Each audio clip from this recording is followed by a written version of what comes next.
Good morning, students. Today, the topic of discussion is group. In this, we are going to study the characteristics of group, functions, development stages of the group, various types of group, and also difference between formal group and the informal groups.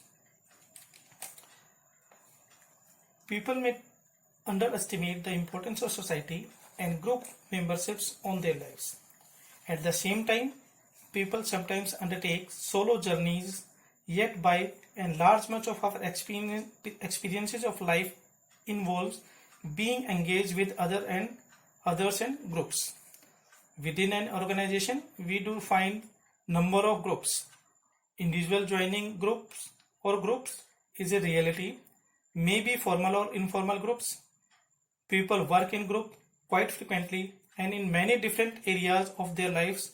Example, at the work, schools, colleges, sports, hobbies, and many other activities. The manager need to understand the group dynamics that can enable managers to adopt the right approach of interacting with them. What is a group?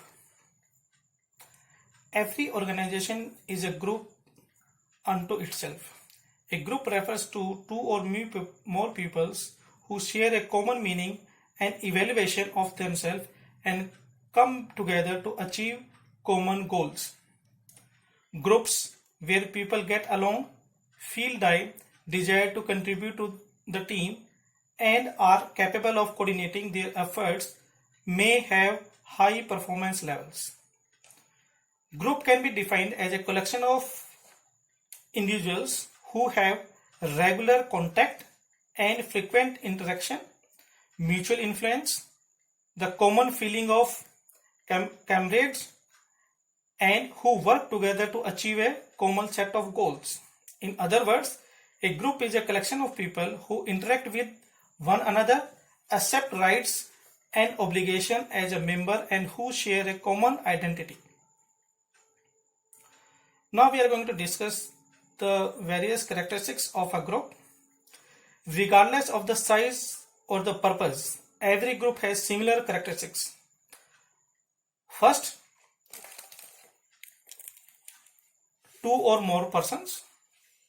It means if it is one person, it is not a group. So it is necessary it should have more than two persons. Second, formal social structure. The rules of the game are defined. Third, common fate means they will swim together. All the members will work together. Common goals means the destiny is same and emotionally connected. Fifth, face-to-face interaction means they will talk with each other. Next, interdependence means each one is complementary to the other. Next, self-definition as group members means what one is who belongs to the group. And last, recognition by others means yes, you belong to this group. Other may also say that you are a member of that particular group. So these are some of the important characteristics of group. Now we are going to discuss the function of groups. The organizational function of group help to realize an organization's goal. Such function includes the following. First function is working on a complex and independent task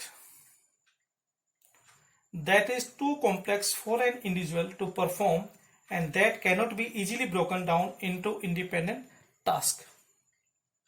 Next is generating new thoughts, ideas.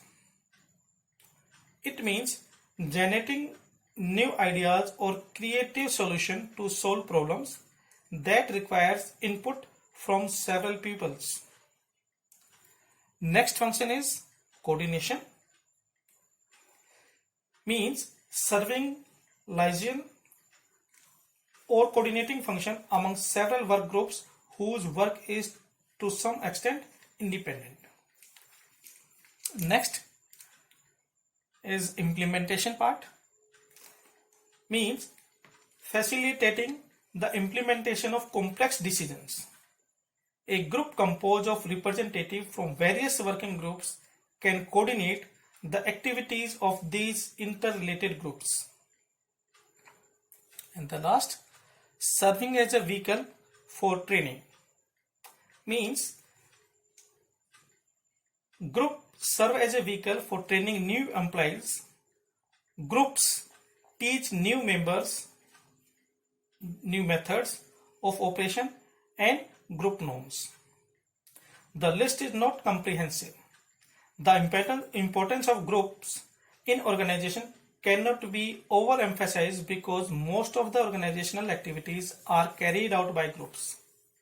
Since jobs in organizations are becoming more complex and interdependent, the use of groups in performing task function will become important. Now next part is various stages of group development. There are 5 stages: forming, storming, norming, performing and adjourning. Now these are the 5 stages. Initially there were only 4 stages, but in 1977 Tuckman also added the last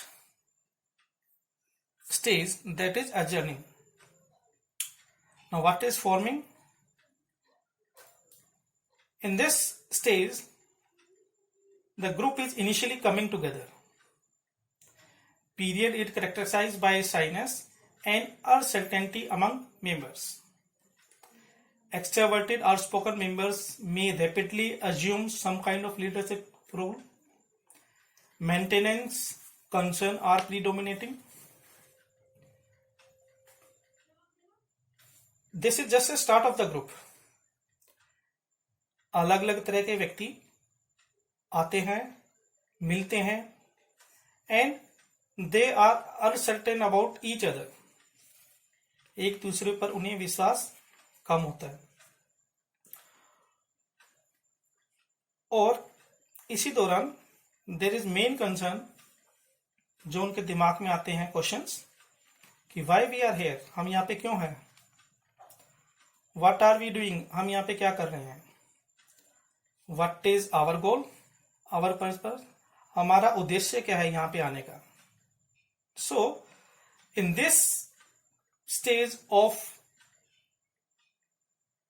group development, main thing is we are going to aware these people which are coming together about why they are here, what they have to do and what may be their goals. Another question that come during this stage is how do I fit into this group, कि मैं कैसे इस group में सम्माहित हो सकता हूं. What are other people's attitude and who will lead, कि मेरे प्रति दूसरों का व्यवहार कैसा रहेगा, कौन इस ग्रुप को लीड करेगा. These are some of the questions which come during this stage of group formation. Second stage is the storming stage. Here the next stage is storming stage. In this stage, members start to communicate their feelings but still view themselves as individuals rather than a part of the team or part of a group. They resist control by group leaders and show hostility. And now there are some questions which arises in their mind, in the members of the group. These are my goals. How are these different from yours? They communicate to each other. How shall we organize ourselves? हम अपने आप को कैसे organize करें? These are some of the questions within the members of the group. Here the group conflicts and relationship formed earlier may be disrupted. So there are some conflicts that arise within the members of during this stage of development.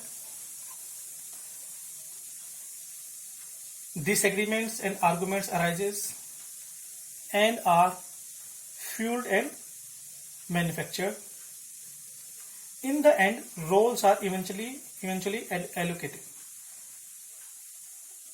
But in the end, क्या होगा, किसको क्या काम करना है, those roles will be assigned to the group members. The initial leaders may not survive this period.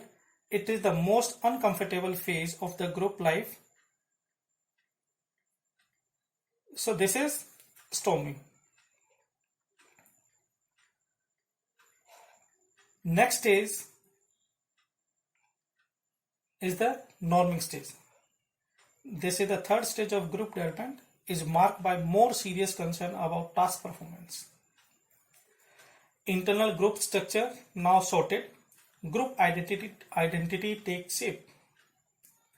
अब जो starting के कुछ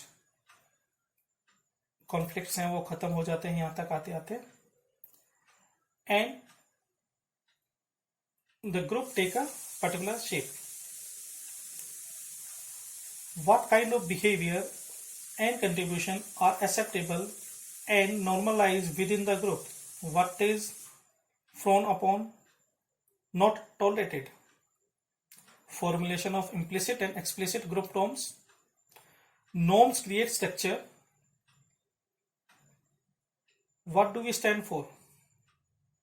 Group can rapidly slip back into storming stage. Now in this stage, the persons think, the member of that group thinks, let us develop ways to work more closely. अब इस stage पर एक दूसरे के साथ विश्वास पैदा होता है उनमें, and they start believing in each other. Here a sense of group identity is formed and rules are allocated, and the roles are allocated. Different roles to different members of the group are allocated in this stage. Cooperation arises among them and cohesion. Now एक एकजुटता उनमें दिखाई देगी, and now they can take a definite form and they are ready to perform for the job. Next stage is performing stage. Performing stage. Now the members thinks, let's collaborate or complete the job in a friendly manner. The groups now has an effective structure and focuses on achieving the targets or the goals set for the group. Work and progress commences on the basis of relatively stable group structure, moving in unison towards goal and completion. Moving in unison means they move like a single body in a full coordination and cooperation of each other. Action and results they are achieved from this stage.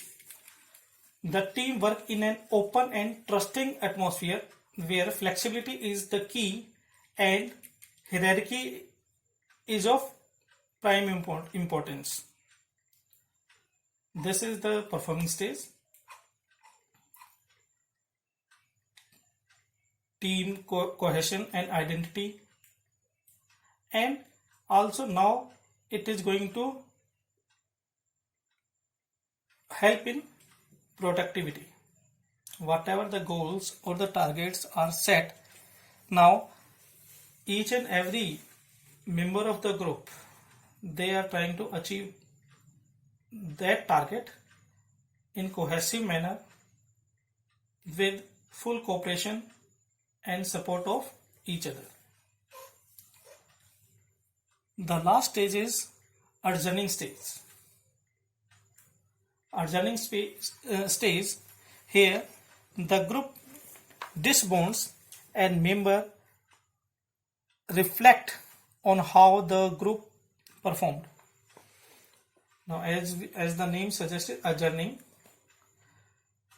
Now, during this, up to this step, the work assigned to the group has already been completed, and disengagement यानी कि उनका जो काम उनको जो allot था, that is finished, and now they are going to disengage. अब they are going to go to their यानी कि they will separate now. Separation and ending from task and members.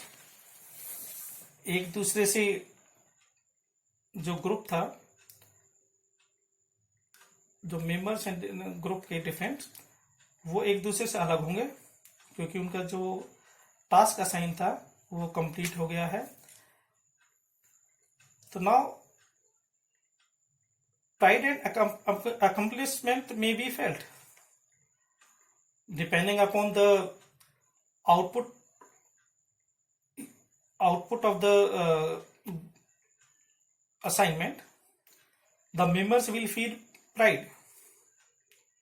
उनको अच्छा लगता है कि they have achieved their goals, और काम उनका जो उनका फ्रेमिंग जो allotted time था, within that allotted time they have completed their work. So there is a feeling of pride among each and every member of the team. Some experts describe this stage as deforming and mourning stages, because when the different person from different places are working as a group, there is a sense of affection among them. और जब उनका task complete हो गया, then because they are attached emotionally to each other, so they will feel unhappy कि अब उनको उनके अलग होने का वक्त आ गया है. They are going to be separated. So that is why this stage is also sometimes termed as mourning stage, recognizing the sense of loss felt by group members because they are so closely attached during the performing of the task, and now they are going to deform, disengagement. So this is the last stage of the development stages of group. In this stage, the team conducts on assessment of the year and implement a plan and transforming roles and recognizing members contribution. वो ये देखते हैं stage में कि किस member ने कितना काम किया, किसने कम किया, किसने अच्छा किया, कैसा रहा overall team performance, and this is the last stage. Now next the topic of discussion is types of groups. Now there are basically two different groups. One is formal group, another is informal group. Formal group may further be classified as command group, task group, functional group, and similarly informal group can also be grouped as interest on the basis of friendship, on the basis of reference. So one way to classify the group is by way of formality, that is formal and the informal group. While formal groups are established by an organization to achieve its goal, informal groups merge spontaneously. Formal groups may take the form of command group, task group and functional group. Now what is command group? Command group are specified by organizational chart and often consist of supervisor and subordinates that report to that supervisor. An example of a command group is a market research firm, CEO and research associates under him. This will be a command group. Next group is the task group, which is again a formal group. Task group consists of people who work together to achieve a common task. Members are brought together to accomplish a narrow range of goals within a specified time period. Task groups are also commonly referred to as task forces. The organization appoints members and assigns the goals and tasks to be accomplished. Example of assigned tasks are the development of new products, the improvement of a production process, and designing the syllabus under semester system. Other common task groups are ad hoc committees, project groups, and standing committees.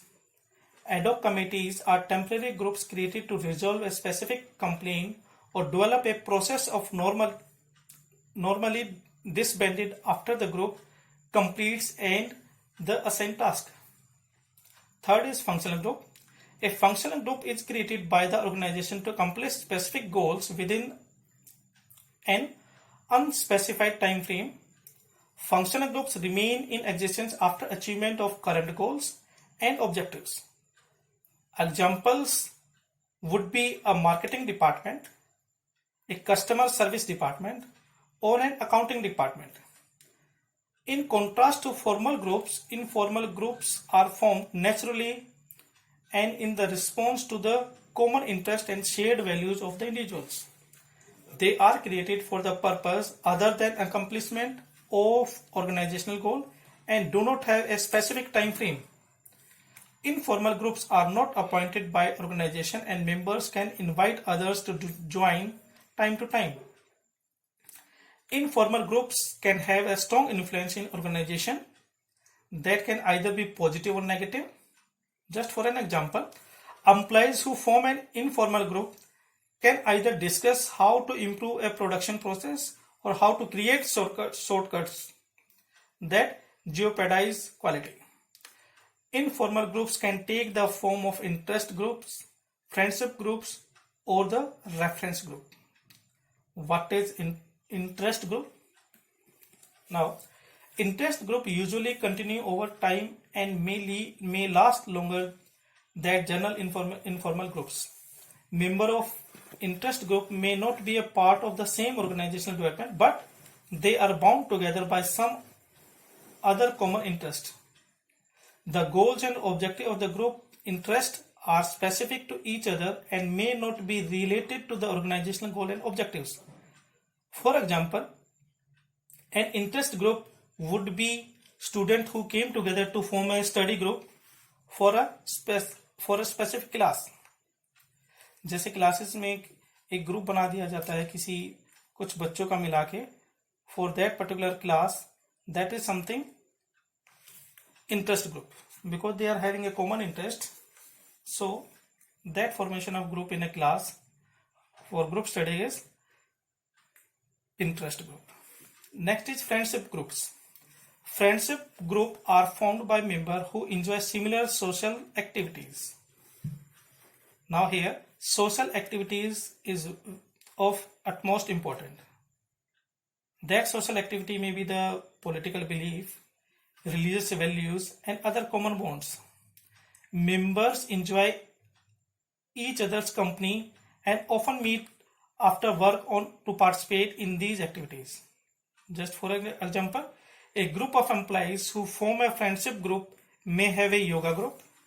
It may have some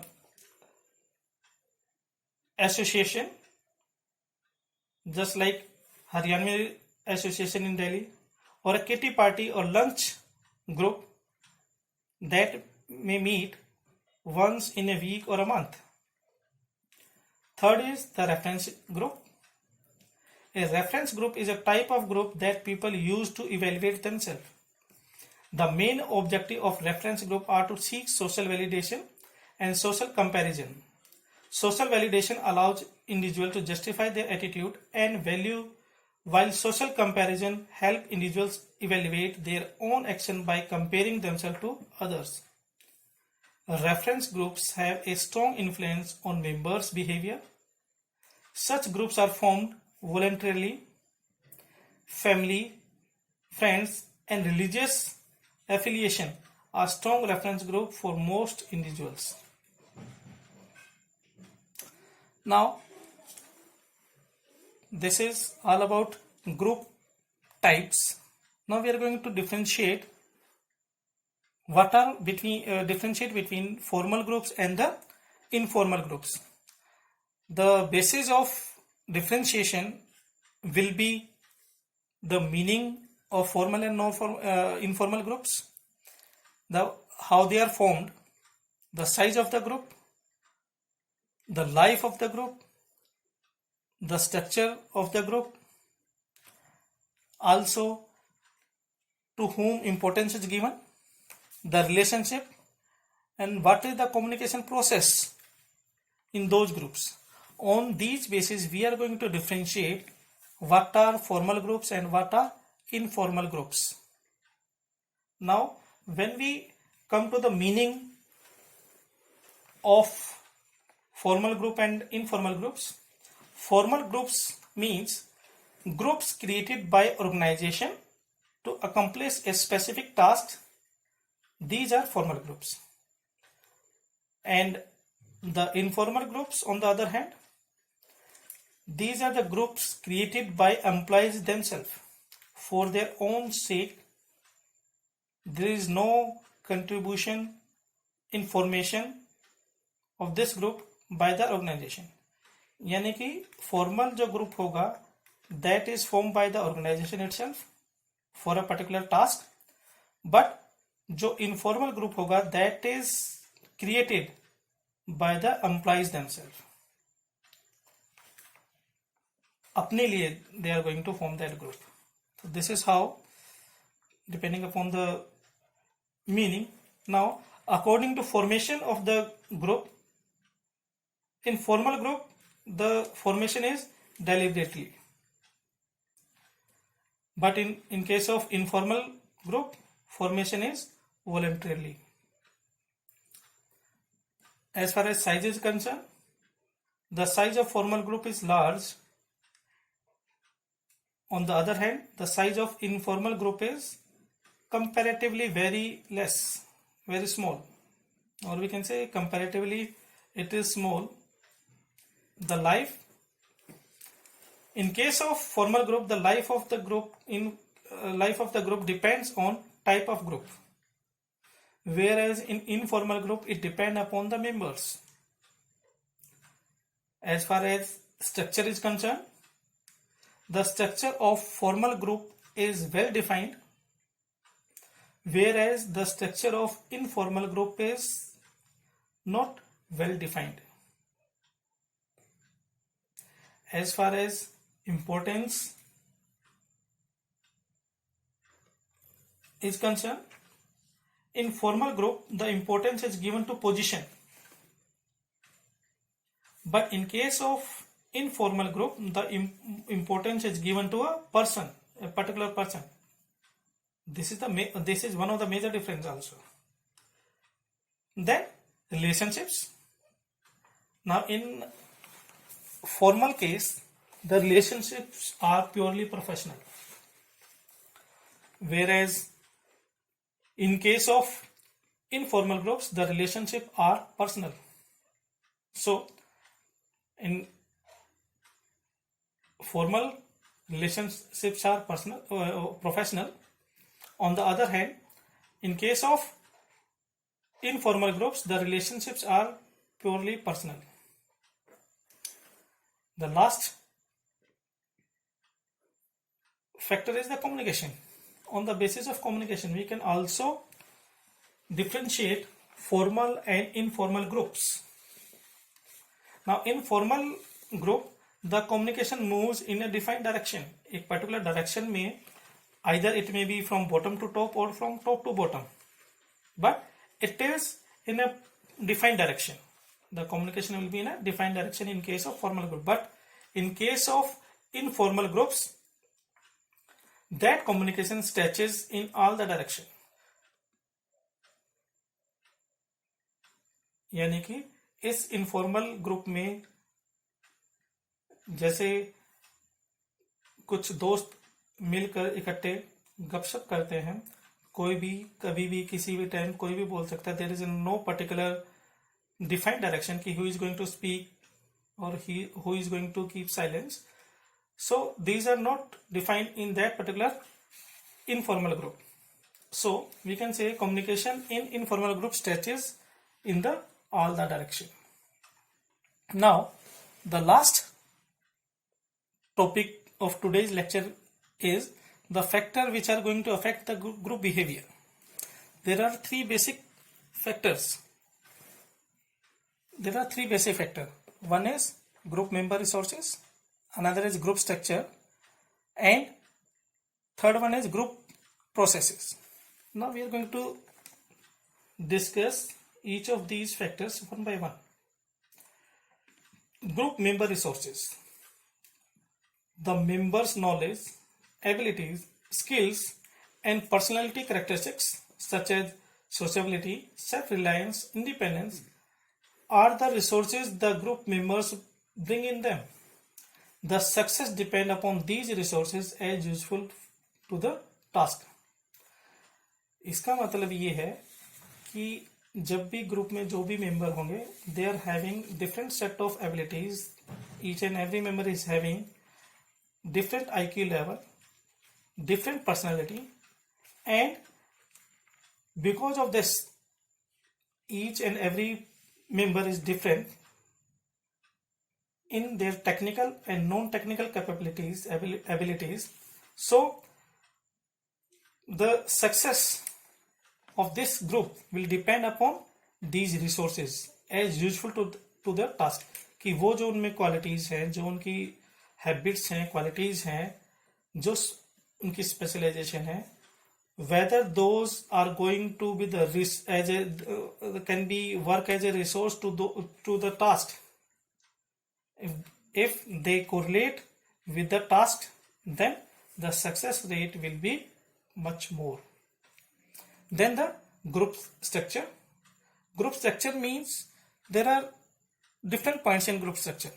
First point is the group size.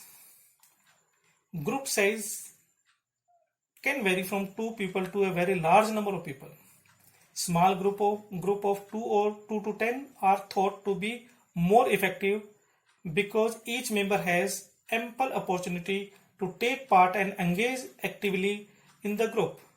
Large group, on the other hand, may waste time by deciding on processes and trying to decide who should participate next. Evidence support the notion that as size of the group increases, satisfaction increases up to a certain point. Increasing the size of a group beyond 10 to 12 members result in decreased satisfaction. It is the increasingly difficult for members of large group to identify with one another and experience cohesion. Second point in group structure is group roles. In formal groups, roles are always predetermined and assigned to the members. Each role cell has specific responsibilities and duties. There are, however, emergent roles that develop naturally to meet the needs of the group. These emergent roles will often substitute the assigned role as individuals begin to express themselves and become more assertive. Group roles can then be classified into work roles, maintenance roles, and blocking roles. Work roles are task-oriented activities that involve accomplishing the group's goal. They involve a variety of specific roles such as initiator, informer, clarifier, summarizer, and reality tester. Maintenance role are social emotional activities that help members maintain their involvement in the group and raise their personal commitment to the group. The maintenance of role are harmonizer, gatekeeper, conscious tester, encourager, and compromiser. Blocking the roles are activities that disrupt the group. Blockers will stubbornly resist the group's ideas, disagree with group members for personal reasons, and will have hidden agendas. They will take the form of dominating discussions, verbally attacking other group members, and distracting the group with trivial information or unnecessary humors. Oftentimes, the blocking behavior may not be intended as negative. Sometimes, a member may share a joke in order to break the tension, or may question a decision in order to force group members to rethink the issue. The blocking roles are aggressor, blocker, dominator, comedian, and avoidance behavior. Role conflict arises when there is ambiguity. Ambiguity means confusion about delegation and no specific job description. So, role conflict arises when role ambiguity between sent role and received role, which leads to frustration and dissatisfaction, ultimately leading to turnover. Inconsistently between the perceived role and role behavior mean conflict between work roles and the family roles, and conflicting demand from different sources while performing the task. The next group structure factor is group norms. Now, norms define the acceptable standards or boundaries of acceptable and unacceptable behaviors shared by group members.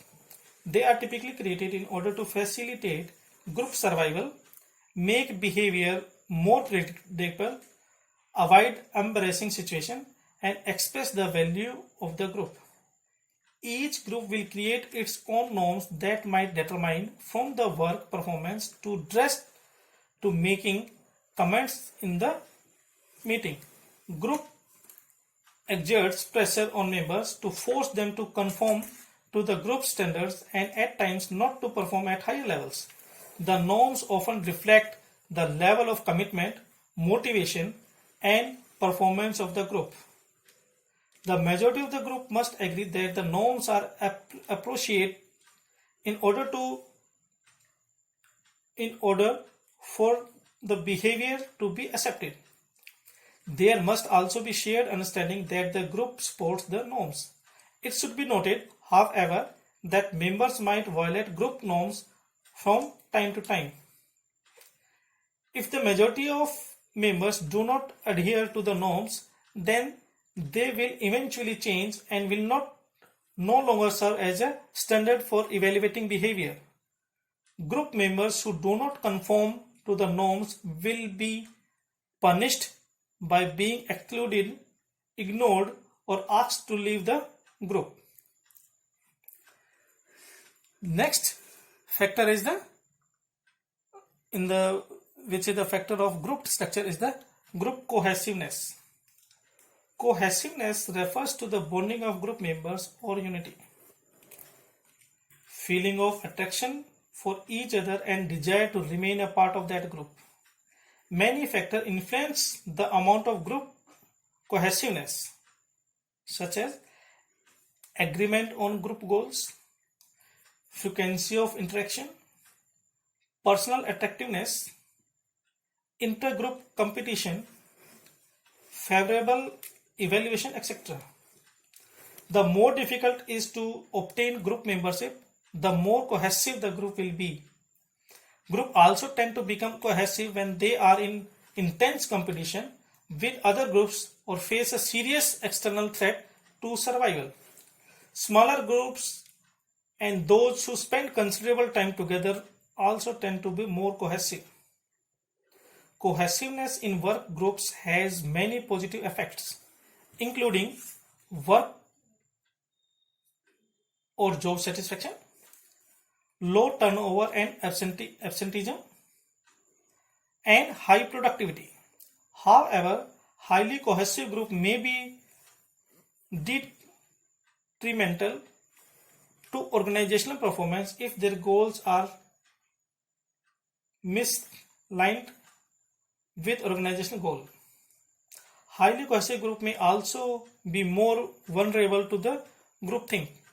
Groupthink occurs when members of a group expert pressure on each other to come to a conscious in decision making. Groupthink results in careless judgments, unrealistic appraisals of alternative courses of action, and lack of reality testing. Many organizations have found that groups have many motivational aspects as well. Group members are more likely to participate in decision making and problem solving activities, leading to empowerment and increased productivity. Group complete most of the work in an organization. Thus, the effectiveness of the organization is limited by effectiveness of its group. The third factor is group processes. Decision making by a group is superior because groups generate more information and knowledge, generate diverse alternatives, increases acceptance of a solution, and increases legitimacy. Decisions take longer time, minority is dominated, pressure is applied to conform to the group decision, and none is responsible for the decision. Group processes also include communication, conflict management, and leadership that we shall discuss in detail maybe in the further lectures. And for this is the slide for difference between formal groups and the informal groups, which I have already discussed. The basis of comparison is by meaning, by formation, size, life, structure, importance, relationship, and the communication. So this slide I have already discussed with you in my lecture. So this is only for your reference. You can have the formal notes from this slide. Thank you very much for listening me. Have a nice day.